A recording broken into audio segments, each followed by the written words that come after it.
మీరందరూ ఛాంపియన్స్. వాస్తవంగా నేను ఏనాడు ఐఐటికి అన్నిటికి నేను వెళ్తానని ఊహించలా. మనకి అది అవుదులే, వేరే యూనివర్సిటీస్కి వెళ్తే బెటర్ అని నేనైతే అనుకున్నా. కానీ ఈరోజు మీరు కష్టపడి బాగా చదివి మీ వెనకాలన్న తల్లిదండ్రులు గర్వంగా నవ్వుతూ సాధించారు. అందుకే మిమ్మల్ని అందరినీ ఈరోజు ఛాంపియన్స్ అని పిలుస్తున్నా.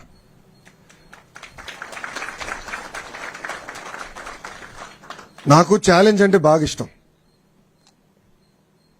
బాబు గారు అంటే చంద్రబాబు నాయుడు గారు గౌరవ ముఖ్యమంత్రి వర్యులు నేను ప్రత్యక్ష రాజకీయాలు పోటీ చేయాలనుకున్నప్పుడు ఈజీ కాన్స్టిట్యున్సీస్ ఉన్నాయి, ఈ నియోజకవర్గాలకు వెళ్ళి నాకు ఈజీ అవుతుంది, నీకు ఈజీ అవుతుందని చెప్పారు.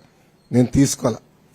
ఎప్పుడు గెలవని నియోజకవర్గం నాకు ఇవ్వండి, పోటీ చేస్తా, గెలుచుకుని వస్తానని చెప్పాను. ఆనాడు ఓడిపోయా. 2019లో నేను ఓడిపోయా. 5,300 పైచిలకు ఓట్లతో ఓడిపోయా.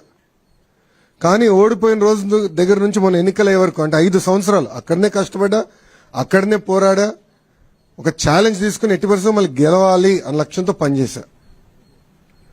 నేను విద్యాశాఖ మంత్రి అవుతున్నానని న్యూస్లో వచ్చినప్పుడు ఎంతో మంది నాకు ఫోన్ చేశారు.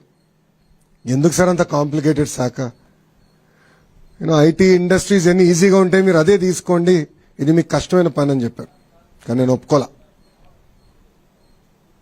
ప్రజల జీవితంలో ఒక మార్పు తీసుకురావాలి, కష్టపడాలి, మనలాంటి యువకులు కీలకమైన శాఖలో ఉండాలి, యువత ఎదుర్కొన్న సమస్యలు నేను నేరుగా తెలుసుకునే పాదయాత్రలో అందుకే కష్టమైన శాఖ నేను తీసుకుంటాను, ఒక ఛాలెంజ్గా తీసుకుంటానని ఆనాడు నిర్ణయించా.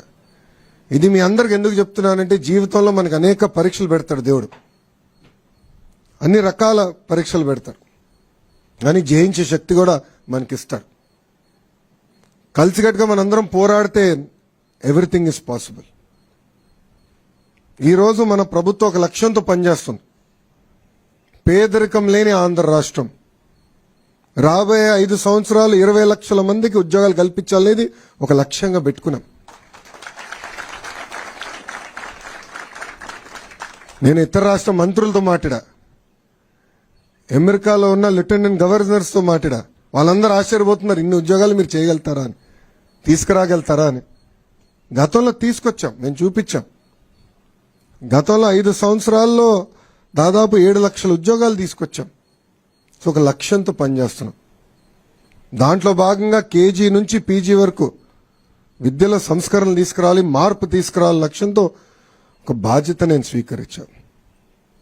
బాబు గారు ఎప్పుడు ప్రజల పరిపాలన ఉండాలని చెప్తారు. మా అందరికి కూడా మినిస్ట్రీస్ కేటాయించిన తర్వాత మేము అందరం కలిసాం. ప్రజలు ఎదుర్కొన్న సమస్యలు మీరు తెలుసుకోండి, ప్రజల సమస్యలు మీరు పరిష్కరించండి అని చెప్పారు. నా నంబర్ను ఎక్కడ సంపాదించో నాకు తెలియదురా స్వామి. పెట్టాడు, ఆ రోజు బాధ కలిగింది. ఏదో దీనికి సొల్యూషన్ ఉండాలి, ఏం చేయాలని ఆలోచించాం. నాకు మెసేజ్ పెట్టినండి, నేను ఇమ్మీడియట్గా నా ఓఎస్డీ గారు చెప్పా, శశి సార్ని లేపాను, ఎటోగా సొల్యూషన్ ఎతకాలి. అప్పుడు నిధి గారు ఏకంగా జేఈతో డైరెక్ట్గా మాట్లాడి ఏం చేయాలి, పరిష్కారం మార్గం ఏంటని ఎత్తుకాను.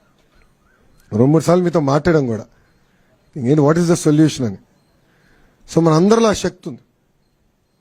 సో ఈ ప్రభుత్వంలో చాలా స్పష్టంగా ప్రజలకు కావాల్సిన ప్రభుత్వం, ప్రజలకి జవాబుదారీతనం ఉండాలి, అందుబాటులో ఉండాలి. ప్రజలు ఏ సమస్య ఏదో పరిష్కారం ఎత్తుకుతున్నారో అది అందించాల్సిన బాధ్యత మంత్రులపైన ఉంది. వాస్తవంగా నేను ఎంత కష్టపడినా ఈ 5 సంవత్సరాలు ఈరోజు ఈవెంట్ నేను మర్చిపోలేను. ఎందుకంటే మీ తల్లిదండ్రులు అందరు నవ్వుతా, నేను ఈ రూమ్లో అడుగుపెట్టినప్పుడు నవ్వుతా నన్ను పలకరించారు. నాకు తెలుసు, వాస్తవంగా నేను స్టాన్ఫర్డ్ ఎంబీఏకి అప్లై చేసినప్పుడు నాకు వస్తున్నాను అనుకోలే. 3 యూనివర్సిటీస్కి అప్లై చేశా, స్టాన్ఫర్డ్ లీస్ట్ ఛాన్స్ అనుకున్నా. కానీ ఎప్పుడైతే నాకు ఇంటర్వ్యూ లెటర్ వచ్చిందో ఇంట్లో చెప్పా, ఇట్లా ఇంటర్వ్యూ లెటర్ వచ్చింది. నా తల్లిలో నా నవ్వున ఈ రోజు కూడా మర్చిపోలేను. దాని తర్వాత ఎప్పుడైతే నాకు అడ్మిషన్స్ లెటర్ వచ్చిందో, డీన్ ఆఫ్ అడ్మిషన్స్ నాకు లెటర్ వచ్చింది, అది చూపించాను. చంద్రబాబు నాయుడు గారు కూడా గర్వంగా ఆ రోజు ఫీల్ అయ్యారు. సరే అట్లానే మీ తల్లిదండ్రులు కూడా ఎంత గర్వంగా ఉన్నారో వెనకాల నేను చూస్తున్నా. నిజంగానే నాకు చాలా సంతోషం కల్పించింది.